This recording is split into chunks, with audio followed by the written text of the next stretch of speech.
camarades peuple d'Afrique, peuple de Côte d'Ivoire, mes chers frères et sœurs d'Ilutako Gourmand, chers camarades d'Afrique du Sud, de l'Est, de l'Ouest, en passant par le centre, soyez salués en vos rangs, grades et qualités, chers camarades. Je vous demande de partager cette vidéo partout à travers le monde entier.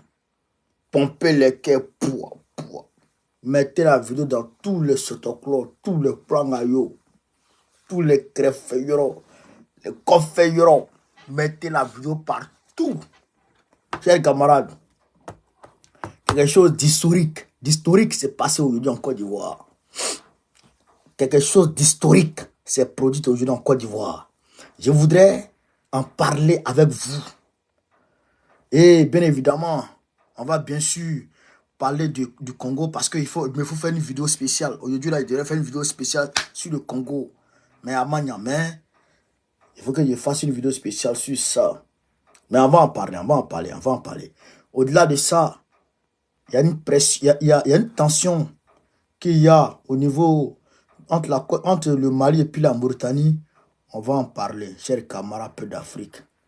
Donc, je vous demande de partager au maximum la vidéo, de mettre partout à travers la tête.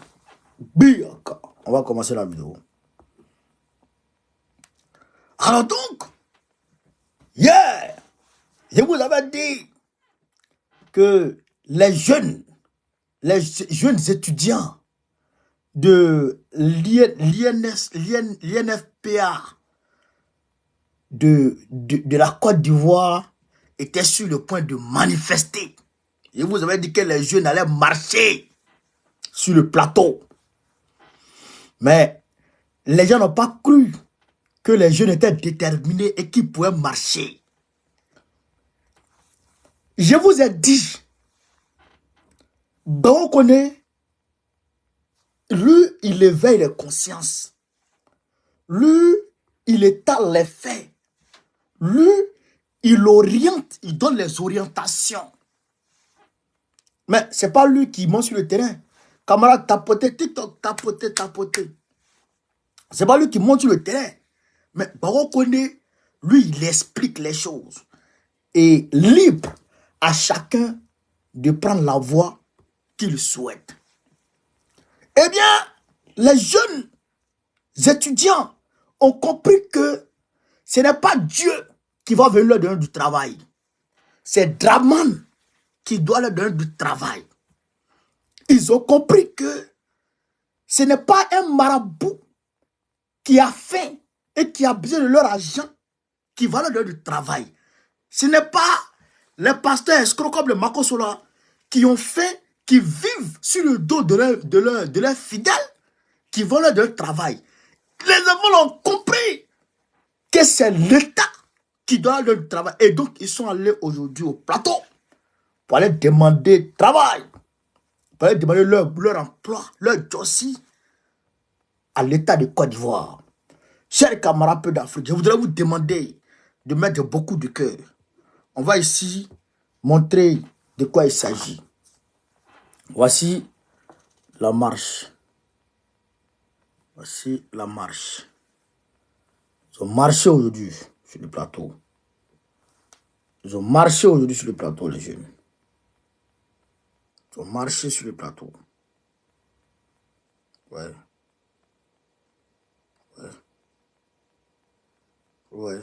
C'était nombreux, hein? Quelques centaines de personnes. C'était nombreux, hein? Ouais. C'est au plateau, hein? Voilà. C'est au plateau. Ils ont marché, les jeunes là. Ils ont marché. Et qu'est-ce qu'ils disaient? Je vais vous montrer quelque chose d'autre.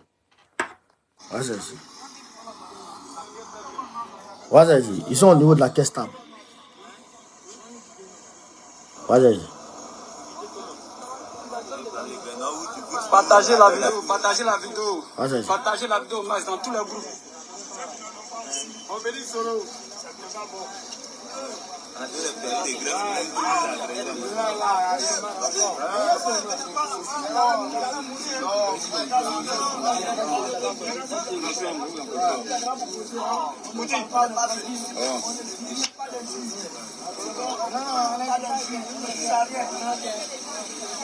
Vas-y. Partagez la vidéo dans tous les groupes, partagez. Ils sont venus pour se faire entendre. Nous, au concours d'intégration, après la formation à INFPA, on passe pas concours dans concours.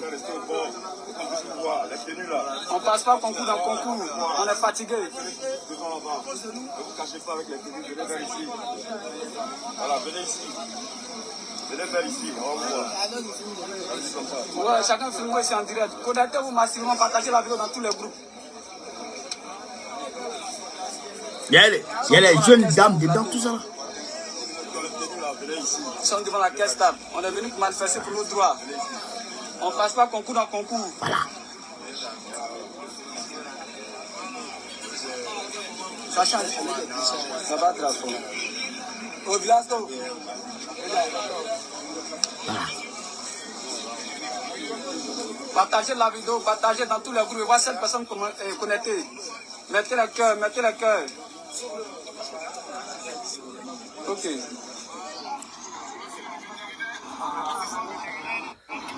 Voilà.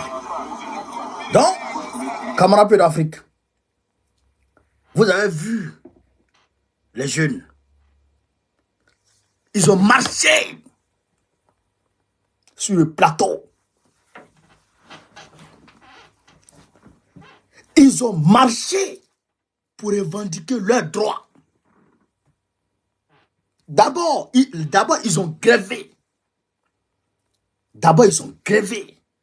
Et quand ils ont grévé, Adjumandi, avec sa tête André Corosol, avec sa tête André Corosol, sa grosse tête André, cher camarade d'Afrique, André Brick 45, au lieu de chercher à résoudre le problème des jeunes, qu'est-ce qu'il fait? Il va déloger les jeunes de leurs internats et il ferme les écoles. Et derrière, il veut faire passer un concours c'est-à-dire qu'en s'arrangeant avec ceux de, comment on appelle ça, des eaux et forêts. Parce que c'est dans ces établissements-là que les eaux et forêts passent leur concours pour augmenter de grade. Donc, ils voulaient faire ça derrière ces jeunes-là. Les eaux et forêts, les étudiants des eaux et forêts, eux aussi, ils ont dit, ils ne veulent pas passer le concours parce que, pour, comment on appelle ça, en solidarité avec les jeunes, les étudiants qui sont en train de gréver aujourd'hui, qui sont en train de marcher aujourd'hui. Vous avez compris ça? Donc, déjà, dans le milieu social, c'est que la solidarité même règne. Dans le milieu scolaire, dans le milieu estudiantin, mais la solidarité règne. Et ils sont refusés. Et ils ont marché. Mais comment vous dites que 1 milliard par jour pour la jeunesse? Vous dites que la Côte d'Ivoire est un pays émergent.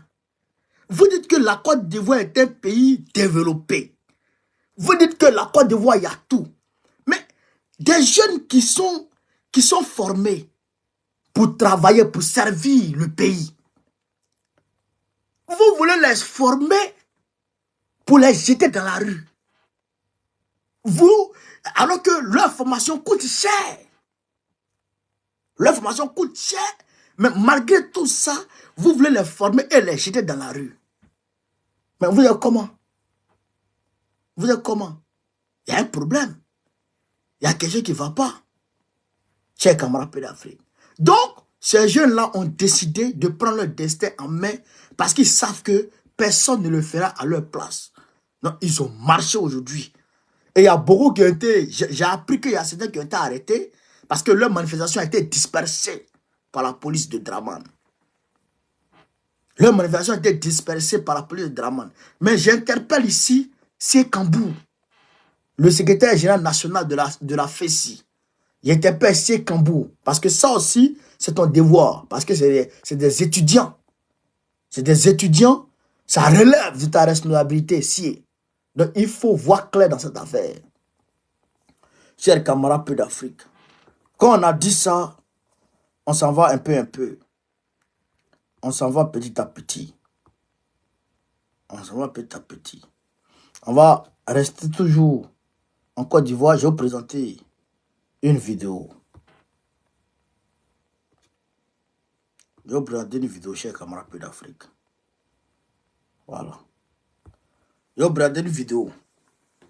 Dorénavant, Écoutez cette vidéo. l'étranger qui épouse un Ivoirien ne pourra pas acquérir de plein droit la nationalité ivoirienne.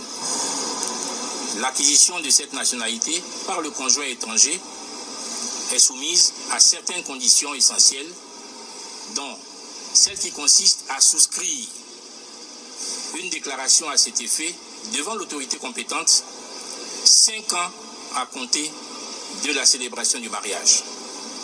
Ensuite, la preuve d'une vie en commun entre le conjoint étranger et l'Ivoirien qui matérialise en fait l'existence du mariage et l'effectivité du mariage. Il faut dire que ce délai de 5 ans peut être amené à 3 ans en présence de 2 enfants du couple. Je vous avais dit que Alassane Ouattara était en train de travailler sur le code de nationalité en Côte d'Ivoire. Je vous avais dit, sur un projet de loi concernant le code de naturalisation en Côte d'Ivoire. Je vous avais dit ça, non? Voilà. Donc maintenant, ils ont durci la loi sur la naturalisation en Côte d'Ivoire. Vous comprenez? Mais c'est quand même paradoxal. C'est quand même paradoxal et c'est quand même bizarre. C'est quand même bizarre. Toi, Alassane Ouattara, toi, tu es burkinabé. Tu viens de Saint-Dou. Et c'est toi qui viens durcir la loi de naturalisation sur les Ivoiriens et sur les Africains. Donc maintenant, si tu maries une Ivoirienne, tu n'es pas d'office, tu ne deviens pas d'office ivoirien. Il faut attendre 5 ans ou peut-être 3 ans en présence de 2 enfants. Vous comprenez l'affaire, chers camarades? Donc ça veut dire qu'ils sont en train de durcir la loi concernant la naturalisation en Côte d'Ivoire. Vous comprenez ça? Vous comprenez ça? Mais tout ça là, c'est pourquoi? Tout ça là, ça vise quoi? Ça vise la carte de séjour en Côte d'Ivoire. D'ici fin 2024 là, à coup sûr, Dramane va imposer la carte de séjour aux gens. Je sais de quoi je vous parle. Il va imposer la carte de séjour aux gens. Anna, merci pour les cadeaux. Vous comprenez ça? Il va imposer la carte de séjour aux gens en Côte d'Ivoire. Dans quelques temps, d'ici fin 2024, là, moi je vois ça venir. C'est-à-dire que quand on parle aux gens, il faut qu'ils comprennent.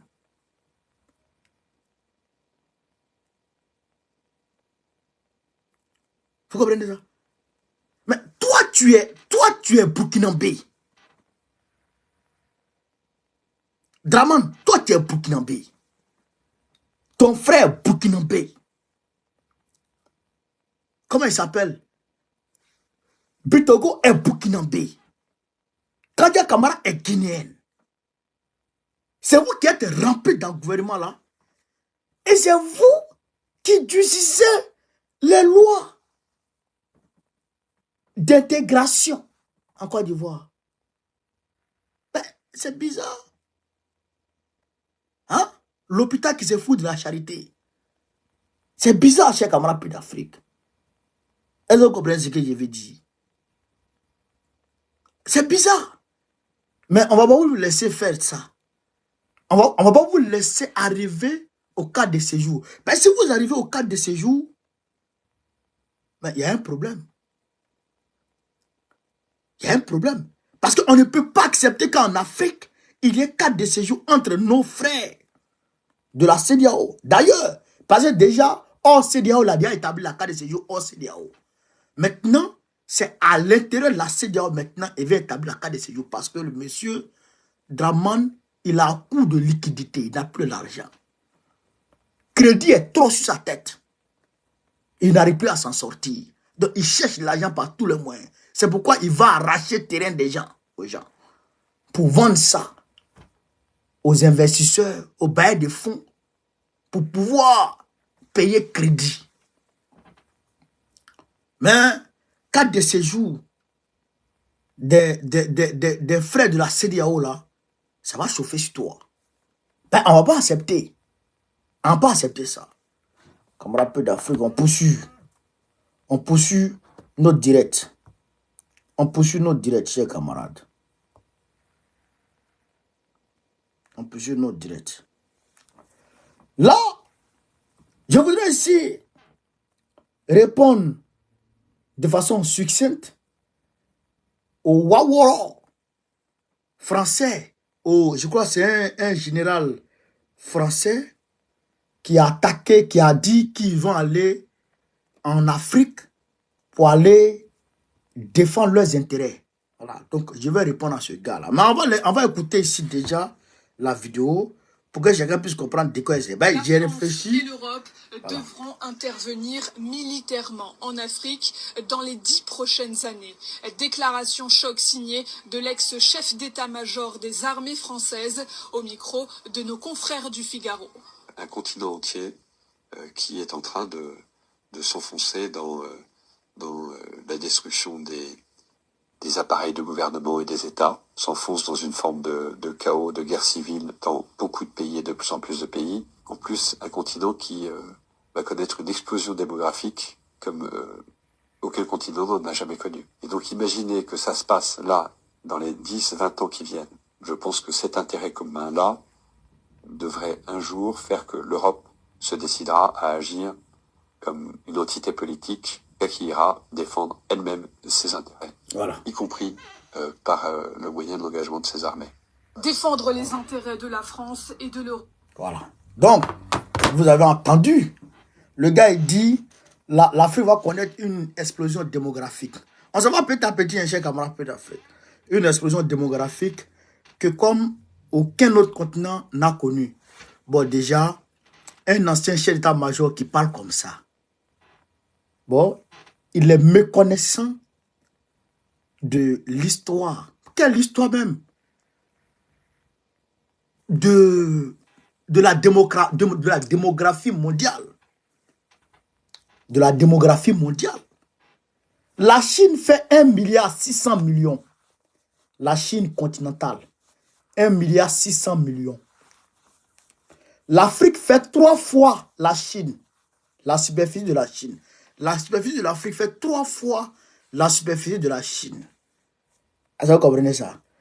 L'Inde fait, on va dire, 1,3 à 1,4 milliard de personnes. L'Afrique n'a même pas encore 1 milliard. L'Afrique, si l'Afrique a trop, c'est 1,2 milliard, 1,3 milliard. Alors que l'Afrique, donc l'Inde et puis la Chine réunis, en termes démographiques, ça fait près de 3 milliards de personnes, 3 milliards d'habitants. Les deux continents, les deux pays réunis, la Chine continentale et puis l'Inde. Parce que l'Inde, là, c'est une fédération. Donc, l'Inde et puis l'Afrique, l'Inde et puis la Chine, ça fait environ 3 milliards de personnes. Alors que l'Afrique, le continent africain, est plus grand que que la Chine et l'Inde réunis en termes de superficie. Donc, eux, ils n'ont pas encore explosé leur démographie. C'est l'Afrique qui va exploser la démographie. Mais le monsieur, il est bête. Il est bête. La République centrafricaine fait au moins 2 à 3 fois la France. La République centrafricaine fait au moins 2 à 3 fois la France. Les Français sont environ 67 millions de personnes. La République centrafricaine fait 5 millions d'habitants. Est-ce qu'il y a problème de démographie en Afrique? Je répète, la France, la République centrafricaine en termes de superficie fait environ 2 à 3 fois la France. Alors que la France, il y a près de 70 millions de personnes en France, sur ce petit territoire. Alors que la République centrafricaine fait 5 millions de personnes pour une superficie de plus de 600 000 km². Est-ce qu'il y a explosion démographique? Le Mali fait au moins 4 à 5 fois, non, c'est 4 à 5 fois, près de 5 à 6 fois la France, le Mali. Alors que les Français sont près de 70 millions d'habitants. Au Mali, il y a un peu plus de 25 millions d'habitants. Est-ce qu'il y a problème démographique en Afrique? Au Niger, c'est pareil. Au Niger, ça fait près de 4 à 5 fois la France. Hein? En termes démographiques, le Niger, c'est autour de 22 millions d'habitants. Est-ce qu'il y a problème démographique en Afrique? Non. La Côte d'Ivoire, ça fait 322 462 km².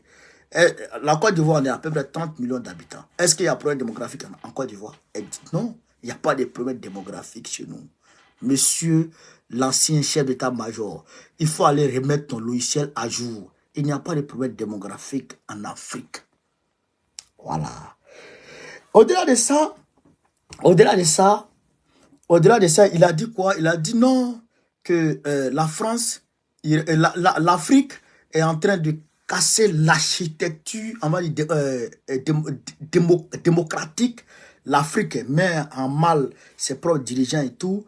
Donc, il faille que les Français et les Européens aillent défendre leurs intérêts. Donc, vos intérêts là, c'est les dirigeants que les Africains ont tendance à démettre, ou bien c'est vos entreprises qui sont là-bas. La question doit être posée. Parce que si on prend, chers camarades d'Afrique, de façon superficielle, quand on prend de façon superficielle, les entreprises françaises aujourd'hui en Afrique sont protégées par qui? Par les forces de l'ordre africaines. Par les forces de l'ordre africaines. On prend le cas du Sénégal. Quand il y a eu les échauffourées au Sénégal entre Macky Sall et les patriotes sénégalais, qu'est-ce qui s'est passé, chers camarades d'Afrique? Les Sénégalais se sont attaqués au commerce comme Auchan, aux stations comme Total. Vous dites que des intérêts français. Mais on n'a pas vu de militaires français là-bas en train de chasser la foule parce qu'elle n'a pas le droit de le faire. On est d'accord. On est d'accord. On ne peut pas quand même voir des militaires français sortis pour chasser des manifestants en train de manifester librement dans leur rue. C'est mal vu. Donc les Français ne sont pas sortis, les militaires français à Dakar ne sont pas sortis pour venir se stationner devant ces commerces-là. Non, ce n'est pas ce qui s'est passé. C'est les militaires sénégalais qui sont sortis pour dissuader la population, pour que la population cesse ce qu'elle est en train de faire. Et généralement, c'est comme ça un peu partout en Afrique. Mais ce qui retient notre attention ici, c'est que la France a de façon délibérée agressé un des présidents africains. De façon délibérée, plusieurs fois, agressé des présidents africains. Le cas de Muammar Kadhafi, ils ont tué Kadhafi pour déstabiliser totalement la Libye. On est d'accord? Ils ont détruit totalement la Libye. Ils ont tué Kadhafi pour détruire totalement la Libye. Pour que leurs intérêts puissent être protégés. C'est pas ça. Mais ce n'est pas que les intérêts puissent être protégés en tant que tels. C'est pour que les entreprises, les multinationales françaises, etc., Total et consorts, puissent voler aisément. C'est pas ça. Voilà. On a vu aussi les Français aller bombarder le palais présidentiel de la Côte d'Ivoire pour sortir le président Laurent Gbagbo et mettre à la place du président Laurent Gbagbo Ouattara. On a vu ça, on est d'accord. Donc, intervenir militairement, ce n'est pas pour aller protéger les entreprises françaises, non. C'est pour démettre, c'est pour faire des coups d'État et mettre à la place des présidents qui ne leur sont pas favorables, des présidents qui leur sont soumis, qui leur sont dociles, comme Alassane Ouattara. On est d'accord. Voilà.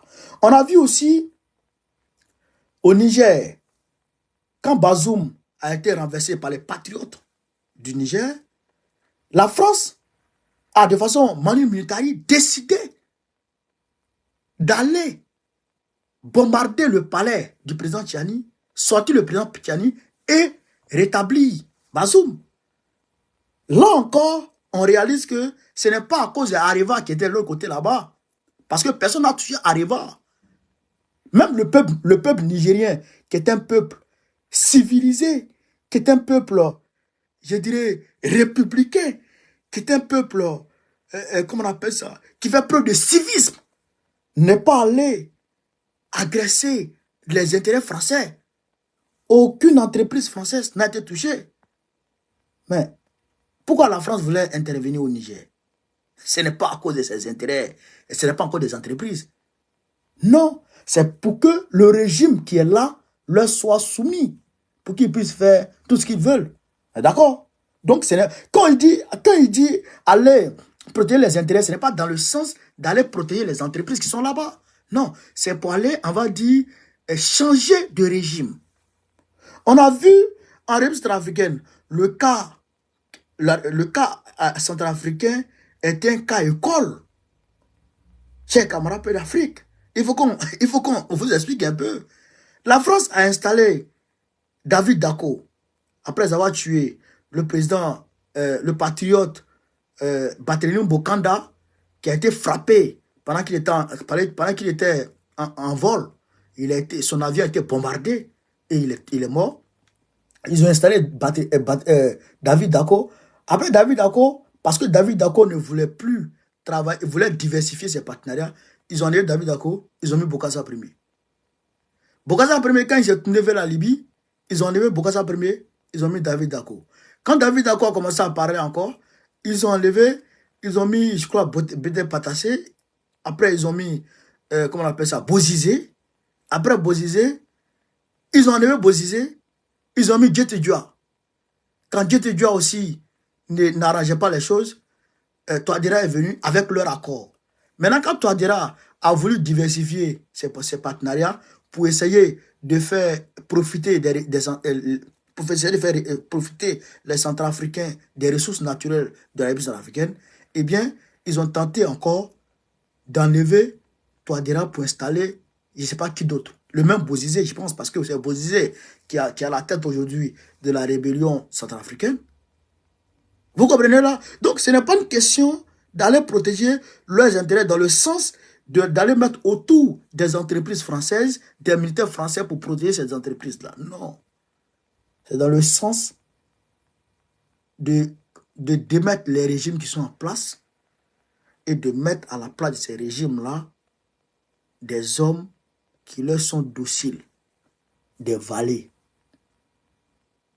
Est-ce que vous comprenez ça, c'est camarades? Est-ce que vous comprenez ça? Donc, c'est pour dire que le combat que nous menons est un combat très difficile. Très difficile, mais en même temps, très facile.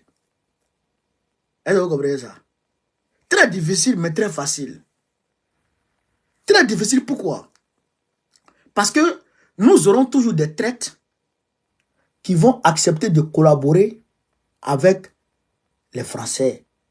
La politique impérialiste française. Vous comprenez ça? Il y aura toujours des gens. Et donc, tant que ces gens-là seront là, eh bien, la France va toujours tenter de démettre les régimes patriotes qui veulent travailler pour leur pays. Vous comprenez ça? Vous comprenez ça? Mais c'est facile, pourquoi? C'est facile parce qu'aujourd'hui, les Africains ont compris. Les Africains ont compris qu'en réalité, tout président qui est bon pour eux n'est pas bon pour les Français. Tout président qui est bon pour l'Afrique n'est pas ricoché, pas bon pour les Français. Vous comprenez ça? Donc, de ce point de vue, les Africains peuvent identifier très rapidement le président qui est là pour eux. Et donc, le défendre coûte que coûte. C'est pourquoi les Africains aujourd'hui défendent Assimi Goïta. Urbi et Orbi. C'est pourquoi les Africains aujourd'hui défendent Ibrahim Traoré. C'est pourquoi ils défendent le président Tchadi. C'est pourquoi ils défendent le président Touadéra. C'est pourquoi ils défendent le président Bassirou Diomaye Faye. Voilà la réalité. Et donc, si on arrive au volet militaire, là encore, c'est très facile. Parce qu'il faut se rappeler que la colonisation a eu lieu parce que nos aïeux n'avaient pas d'armes. Et ils ne savaient pas où s'en procurer. Mais aujourd'hui, non seulement on a des armes, mais on sait où s'en procurer. Et ceux-mêmes qui nous fournissent ces armes-là sont prêts à nous fournir autant d'armes qu'on veut. Il faut juste payer. Mais nous avons tout pour payer les armes. Donc quand on a les armes que les gens ont utilisées pour venir contre nous, pour nous coloniser, on a les mêmes armes que vous. Et on a l'effectif qu'il faut. Frère, on va se dire. On va s'allumer. Si les gens là viennent pour dire qu'ils viennent coloniser l'Afrique, vous allez voir, toute la diaspora va descendre en Afrique pour aller prendre les armes. Non seulement il y aura des Africains en Afrique pour se mobiliser pour les attendre, mais nous-mêmes ici en diaspora, on va laisser téléphone, tout ça, et puis on va descendre sur le terrain, puis on va prendre les armes pour les attendre. Ça, il faut que ce soit clair. Personne ne peut venir coloniser l'Afrique encore. Ça là, c'est fini. Ouais. Non, ça c'est fini ça. Il faut que les gens, une bonne fois pour toutes, comprennent que aujourd'hui, 21e siècle 2024, on ne peut plus coloniser l'Afrique. À Bana. Ouais. Non, c'est fini. C'est fini. Je dis, la dernière fois, mais tout le monde a vu, quand le capitaine Ibrahim Traoré a lancé la mobilisation générale, a fait appel au VDP, en moins de 24 heures, 50 000 personnes se sont mobilisées en même temps. Où ils vont dire une semaine, près de 90 000 personnes se sont mobilisées et disent qu'ils veulent intégrer l'armée. Près de 90 000 personnes. Ouais. Non, ça, c'est que ça, c'est des bataillons. Frère. Mais au-delà de ça, au Niger, il y a un mouvement de la société civile qui a lancé un appel à la mobilisation générale.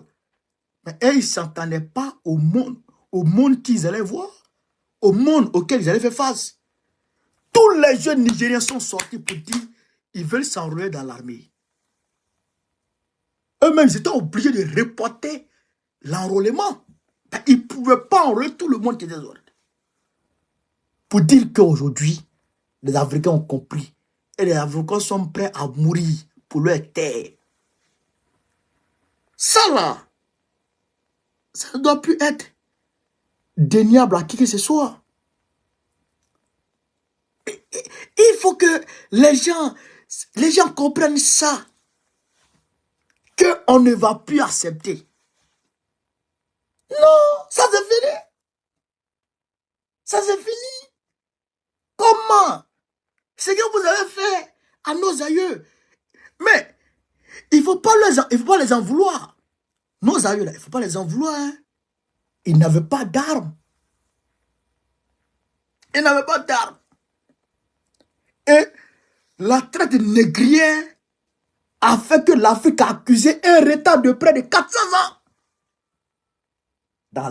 dans l'industrialisation. L'Afrique a accusé un retard de plus de 450 siècles.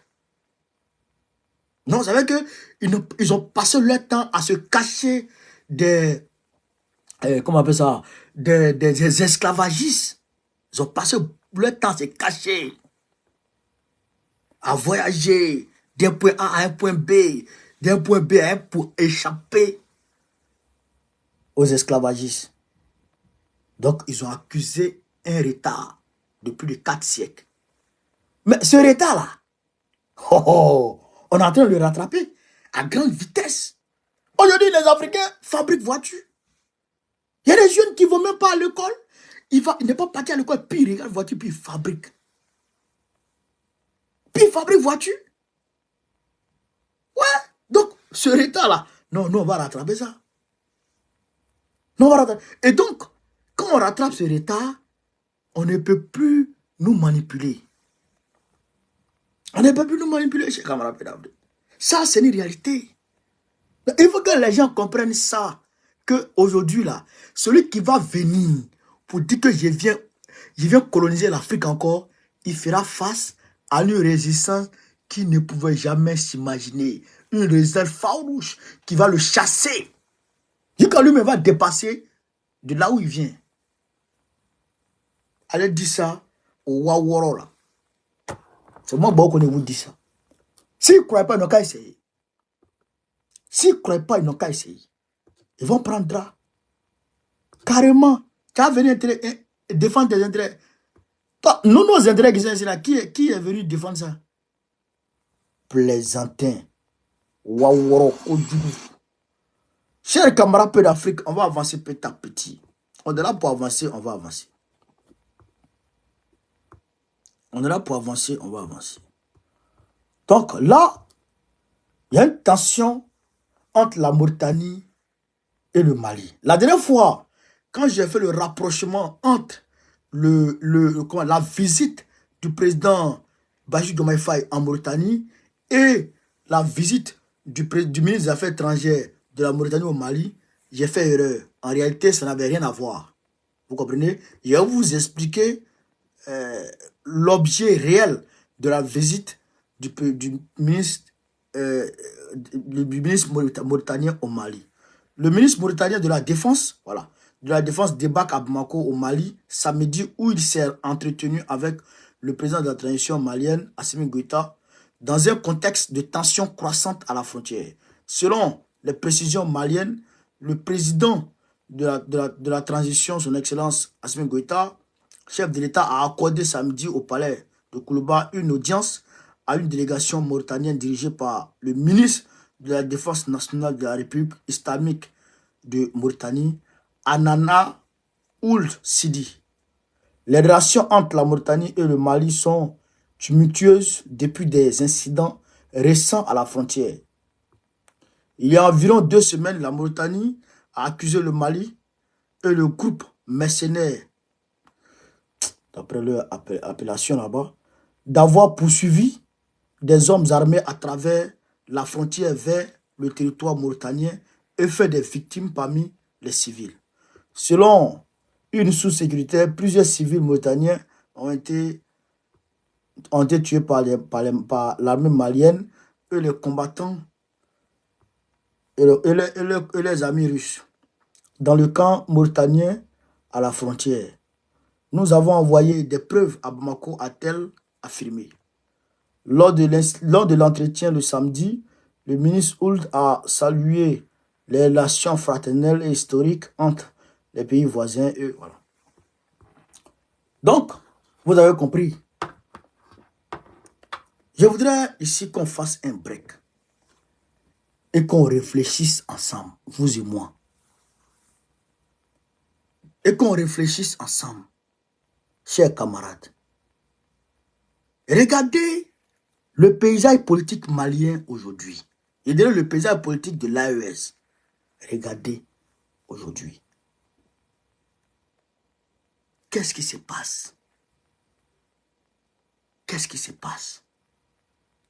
Les États-Unis d'abord exigent que le Mali organise les élections. L'ONU demande aussi que le Mali organise les élections pour une transition, pour que les civils prennent le pouvoir. Les partis politiques et mouvements se mettent ensemble et veulent faire des grèves, veulent marcher. Et au même moment, les autorités maliennes dissoudent plusieurs mouvements de la société civile. Vous comprenez ça? Même le mouvement des étudiants n'a pas épargné. Et je vous ai dit, la dernière fois, il y a, comment il s'appelle, le gars là, le politicien Waworo là, lui, il voulait venir en France. il a été interdit de voyager par les autorités maliennes. Il y a plusieurs choses qui se mélangent en même temps. Et au même moment, l'Algérie, la Mauritanie vient dire que le Mali, l'armée malienne a tué des gens sur son territoire. Mais la première fois que ce genre d'incident a été, comment on appelle ça, a été relevé, c'est quand le Mali a décidé de chasser l'armée française. C'était en 2021. Et quand le Mali a décidé de faire venir la Russie. Vous vous rappelez ça, non? Vous vous rappelez, où tout le monde avait fermé la frontière sur le Mali, et puis le Mali s'était rabattu vers la Mauritanie. Vous vous rappelez ça, non? Ouais, d'accord. J'ai dit que le combat du Mali, le combat de l'AES n'avait pas encore commencé. Bon, c'est maintenant, on n'est même pas encore à la fin du commencement. On n'est même pas à la fin du commencement. On est au début du commencement du combat réel de l'AES. Frère, c'est un combat titanesque. Ceux qui peuvent, les 1 giga là, mettez-vous de côté. Parce que dans un premier temps, il faut que les Africains et les Ivoiriens et les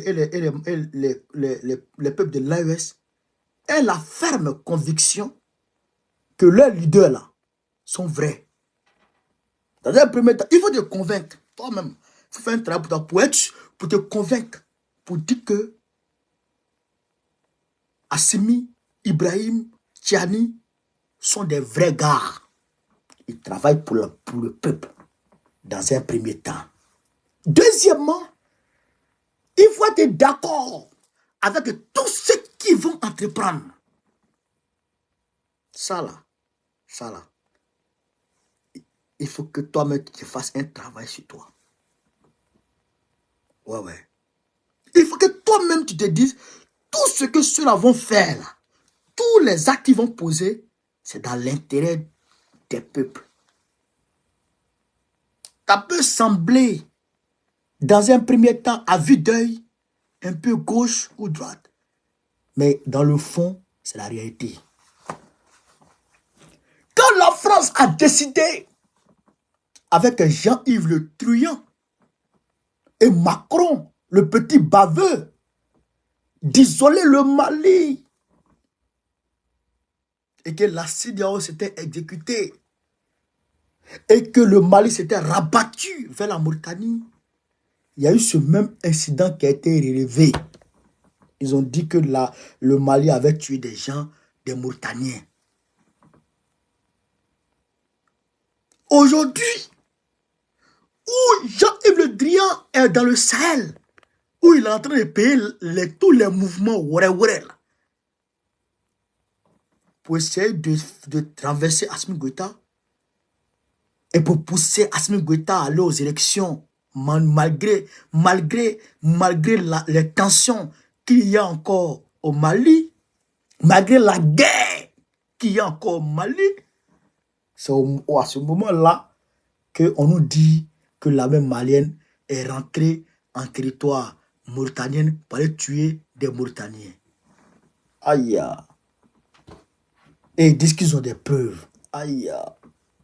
Chers camarades, l'armée malienne que moi je connais, l'armée malienne est trop professionnelle pour ça.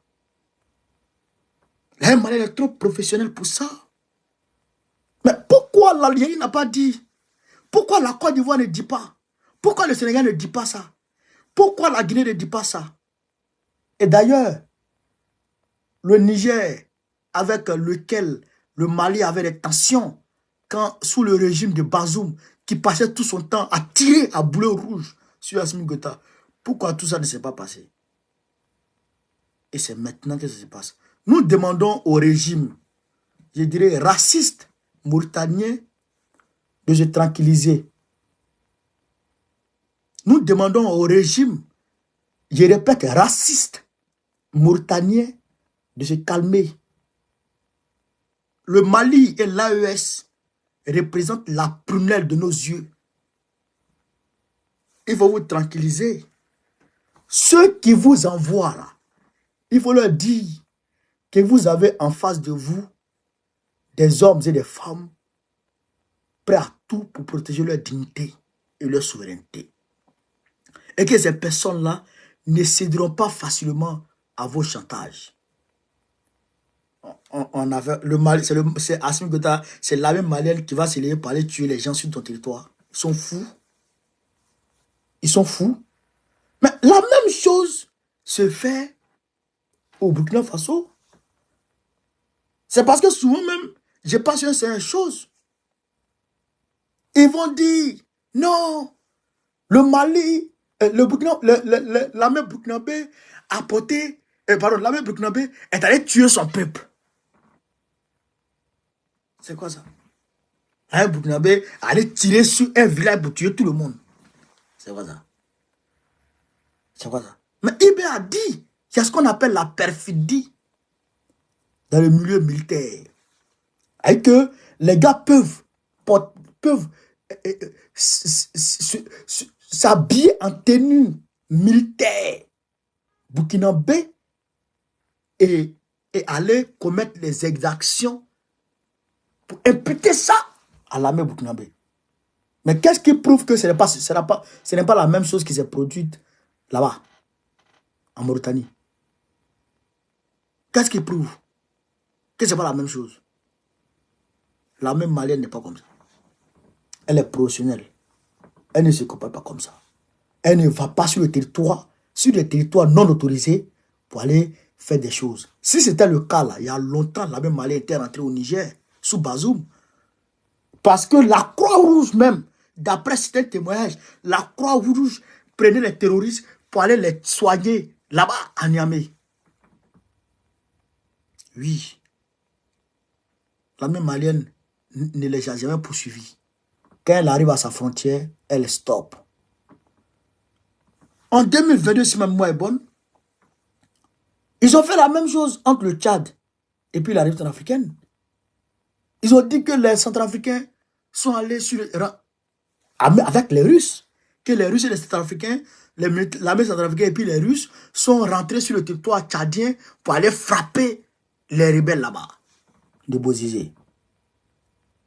Et la France a demandé à Déby Kaka d'attaquer la République centrafricaine.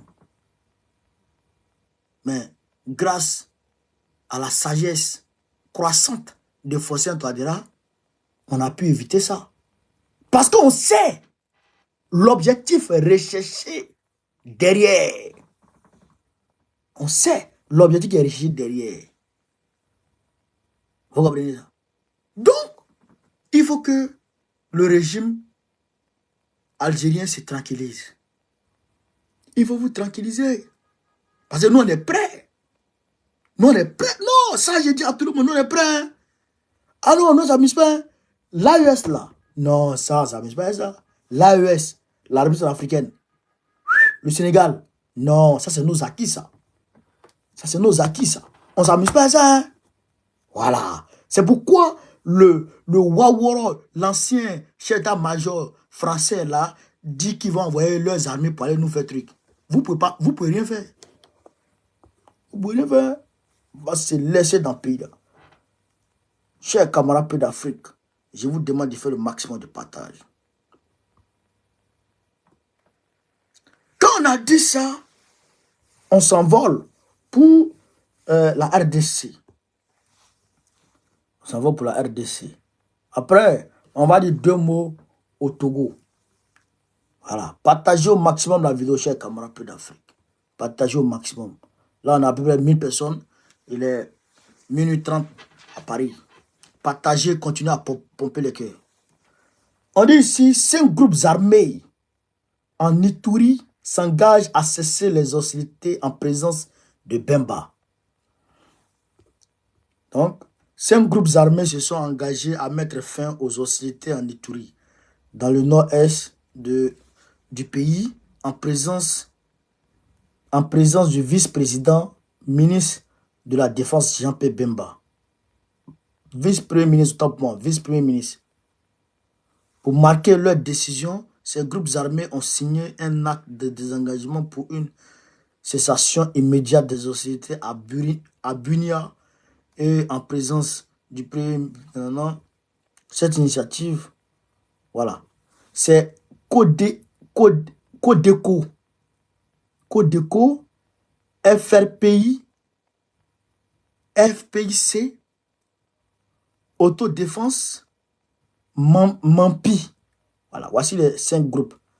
CDCO, FRPI, FPIC, Autodéfense et puis Mampi.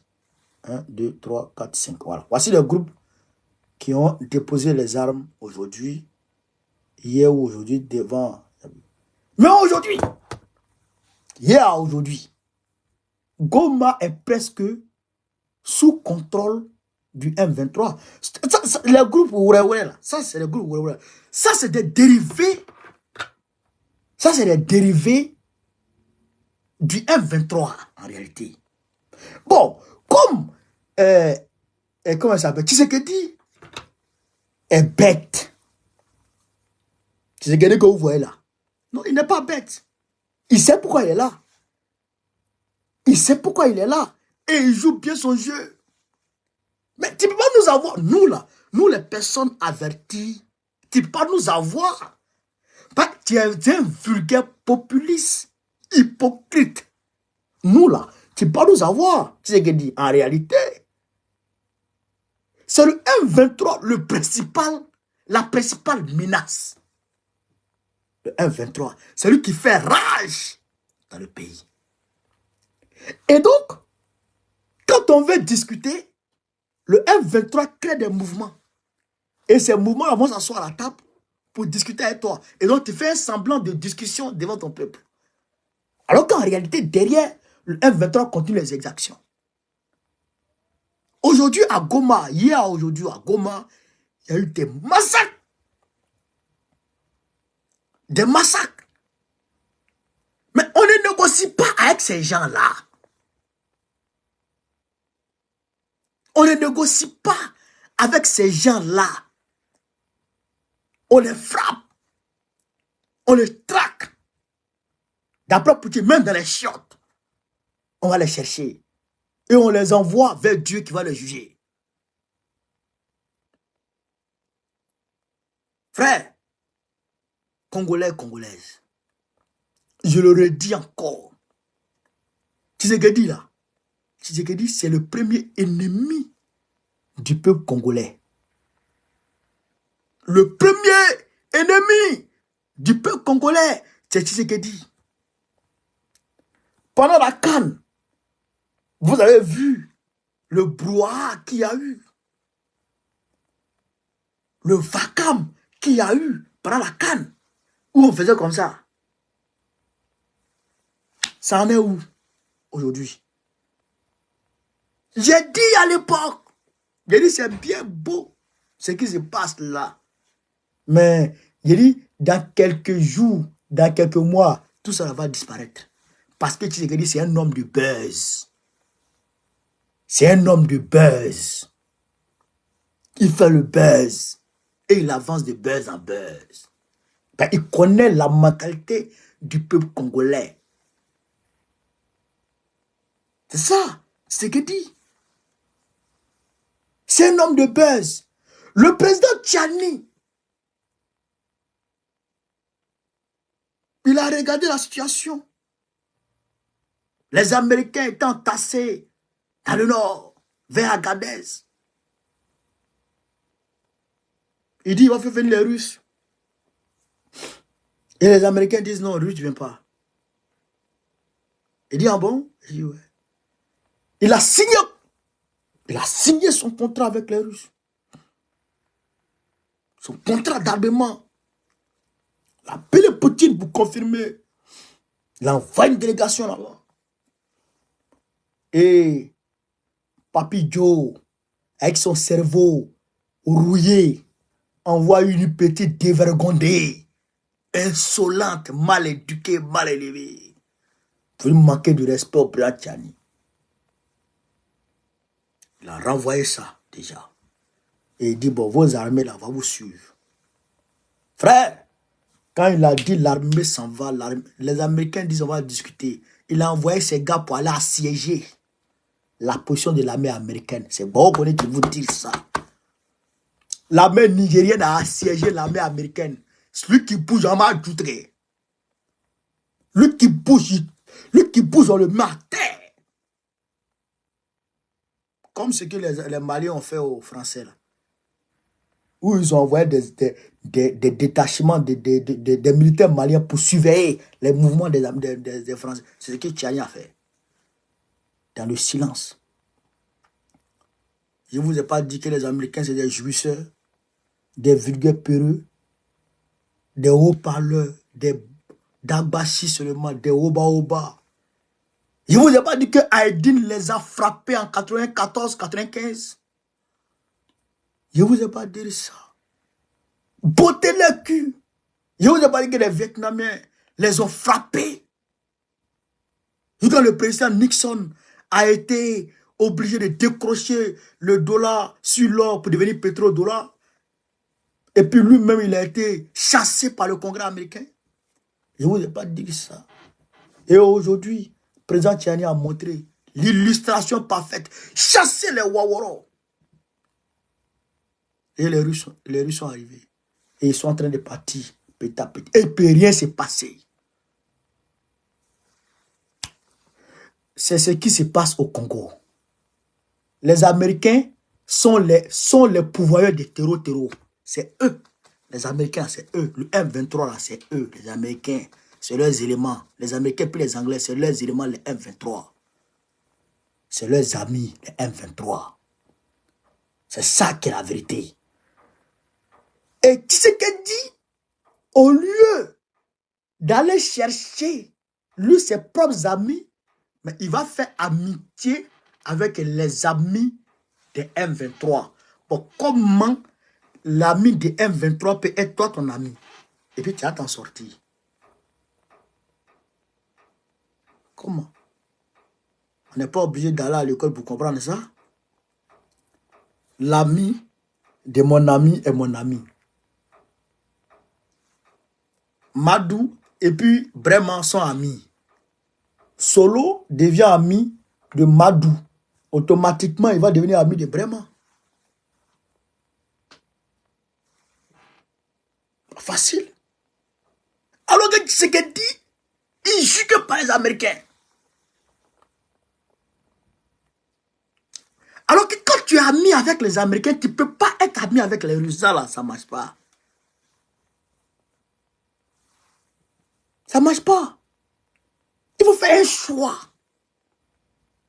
Alors que c'est les Russes qui peuvent sauver ce pays-là. Parce que le problème de ce pays-là, c'est l'Occident.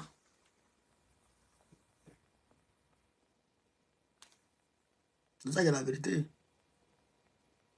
C'est ça qui est la vérité. Mais comme Tshisekedi, il sait que s'il s'en prend à ces gens-là, son armée est infestée d'agents doubles de la CIA. Des Rwandais qui sont agents doubles de la CIA. Qui sont dans l'armée congolaise. Et ses proches, beaucoup de ses proches sont des agents doubles de la CIA. Qui travaillent pour les Américains. Donc il sait que si c'est tourne vers la Russie, il est susceptible de tomber. Vous comprenez? Il peut tomber. Donc, pour ne pas que lui, il tombe, il sacrifie le peuple. Pour ne pas que lui, son pouvoir soit embêté, il sacrifie le peuple. Vous comprenez ça? Mais si le peuple congolais n'est pas sorti dans son sillon dans lequel il s'est engouffré, c'est-à-dire le tribalisme, s'il ne sort pas du tribalisme, il ne va pas s'en sortir. Nous, en Côte d'Ivoire, c'est vrai, on est divisé. On est divisé. Mais la marche du 13, là, on a réuni tous les partis de l'opposition. Et on allait marcher. Aujourd'hui, nous, on peut dire qu'on n'a pas besoin forcément de quelqu'un. Mais pour aller plus loin, il faut s'entourer de personnes. Il faut faire des compromis pour avancer.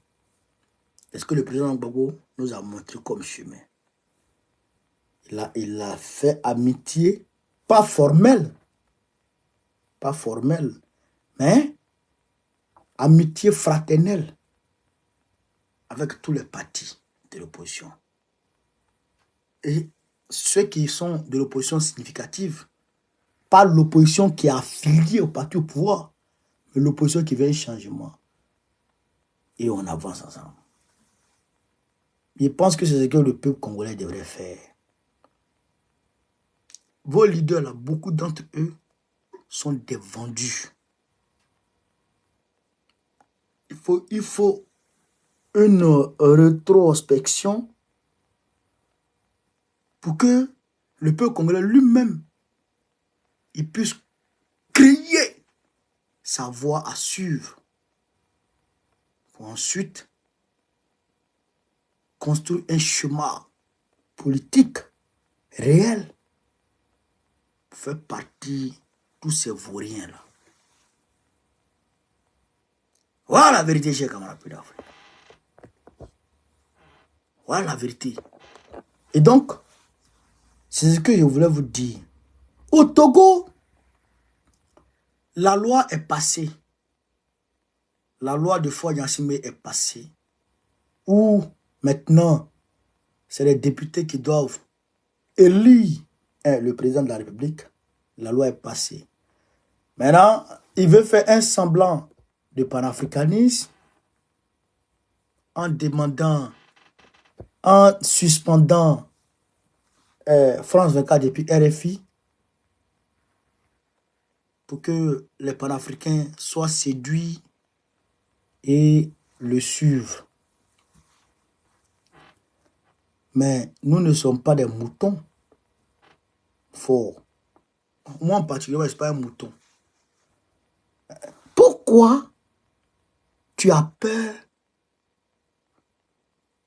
de la décision populaire?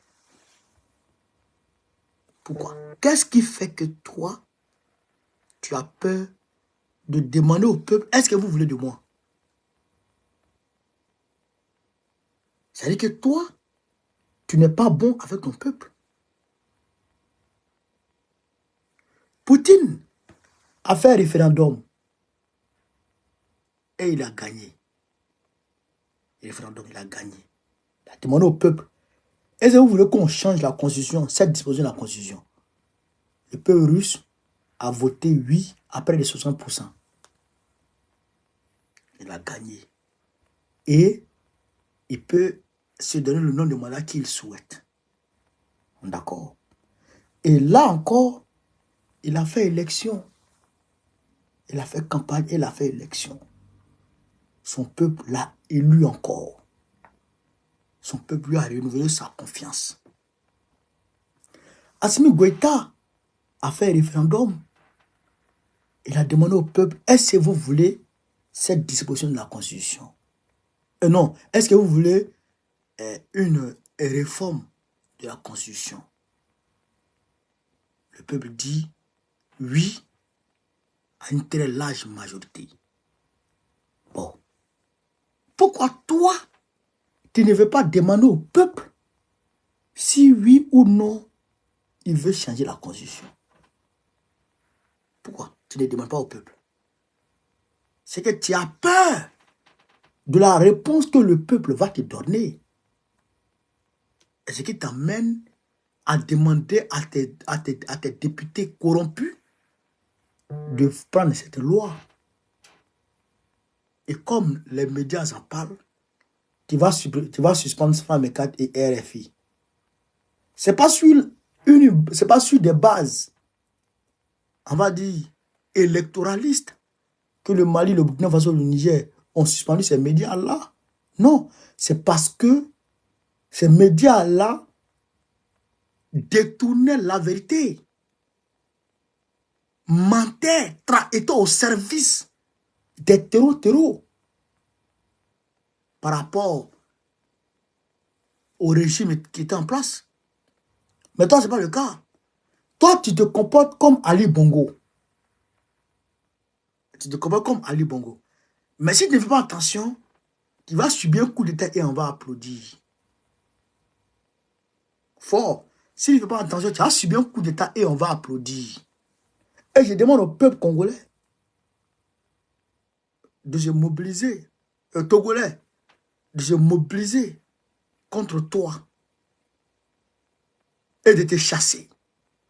Parce que tu es un dictateur, un criminel, un tueur à gage. Toi, fort. Tu es un criminel, un dictateur, sans cœur. On n'est pas d'accord avec toi. En tout cas, moi, je ne suis pas d'accord avec toi. Donc, je demande à ton peuple de te chasser. Et nous, on sera ici. On va manifester, je crois, le 27. Je serai dans les rues encore, avec les Togolais, contre toi. Le peuple de Togo ne peut pas parler, ne peut pas respirer, il ne peut pas manger, il ne peut pas travailler. Un groupuscule de personnes qui vivent au détriment de la majorité. Ah bon? C'est comme ça. On va se voir. On va se voir. Chers camarades peu d'Afrique, je voudrais vous dire merci de m'avoir suivi aujourd'hui encore. Je voudrais vous saluer. Voilà, je voudrais vous saluer et vous dire que le 11 mai, on sera à Lyon pour dire oui à Gbagbo. Le 11 mai 2024, on sera à Lyon pour dire oui à Gbagbo. Donc, j'attends tous les Lyonnais. Tous les Lyonnais, mobilisez-vous comme un seul homme. Mobilisez-vous comme un seul homme. Sortez ce jour-là, le 11 mai, pour qu'on aille dire oui à Gbagbo ensemble. Voilà. Donc, sur ce, vive l'Afrique libre, vive le panafricanisme, vive tous les présidents panafricains, Gbagbo président de Côte d'Ivoire en 2025, Inch'Allah.